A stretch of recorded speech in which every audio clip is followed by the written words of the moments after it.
Newt Gingrich just leaked what evil thing Mueller is planning for Trump.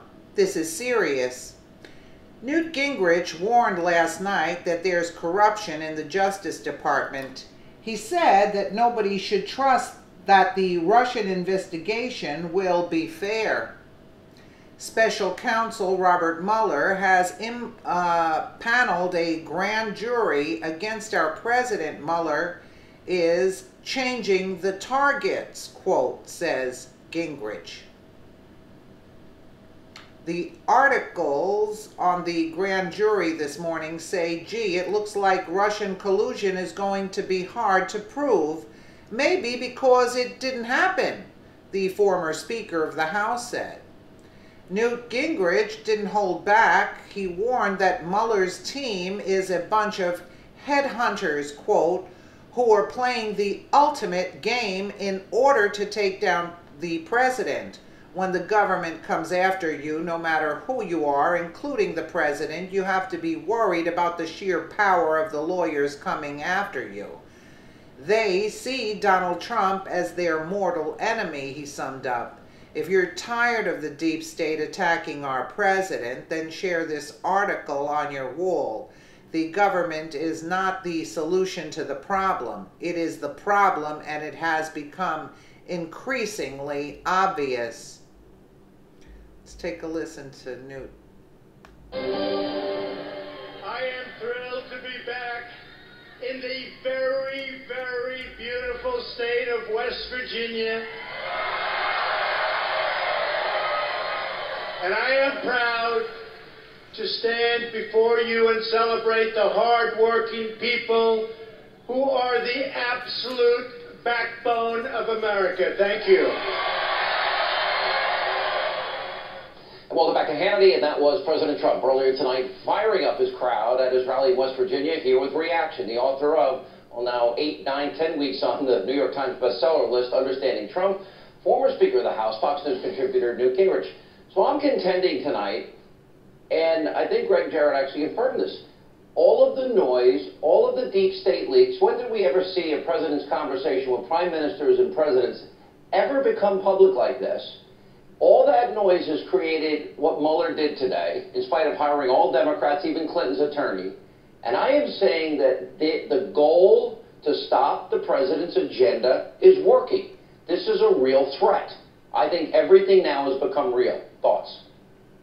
Well, I think it's very real, and I think it has been all along. The Mueller threat is probably the most deadly because he has the power of the law, he has the ability to indict people, he has the ability to negotiate and let some people off if they'll testify against other people. I regard the Mueller example as the deep state at its very worst, and it worries me a great deal, and fits the whole case of that we've seen about the Justice Department at times being out of control. So that worries me a lot. On the other hand, you watch the governor of West Virginia, and you suddenly think, you know, Trump somehow just keeps grinding forward. He's making progress every week. He's getting things done. He's beginning to move towards a tax cut bill that will be historic.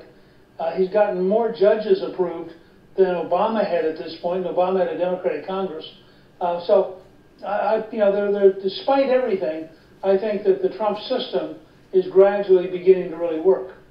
But the forces that I talk about, you mentioned the deep state, which I talked at length about in my opening monologue, and then the media, and then the Democrats, and frankly the Republicans being so pathetic, my opinion, in not advancing the president's agenda. But then you got the leaking, then you got unmasking, then you got real corruption. You got Debbie Wasserman Schultz, you got Hillary Clinton. All of those things get ignored.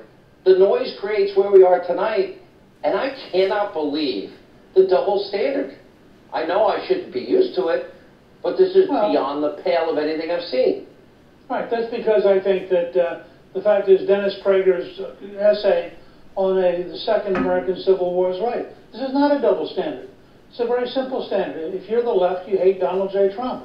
If you're the left, anything you can do to undermine him is okay. And if you're the left, you automatically ignore scandals no matter how big. I mean, take, for example, the Debbie Wasserman Schultz scandal that involves some Pakistanis who were involved in information technology in the House over a period of 13 years, got millions of dollars, stole from the House, We have no idea how much information they got.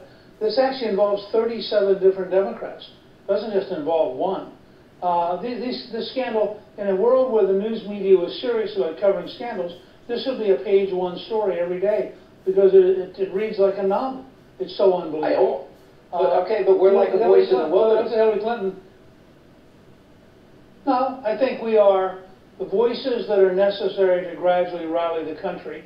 And I think the reason that we sometimes get attacked is because, from the standpoint of the left, when you and I and others like us, you know, and Rush, for example, celebrating his 30th anniversary, you know, think about the impact you and Rush have had on radio, and how much you've changed America by telling the truth, by building an audience that follows the narrative and understands what's going on. Well, we're going to take a break. We'll come back. I specifically want to get into all the issues with the deep state, because Sorry about that, folks. Let's just see the end. Want to get into all the issues with the deep state, because I think it all originates there.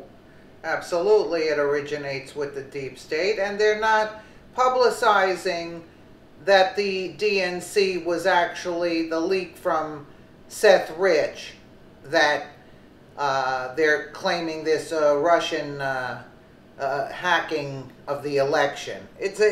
And look at all the damage that's being caused.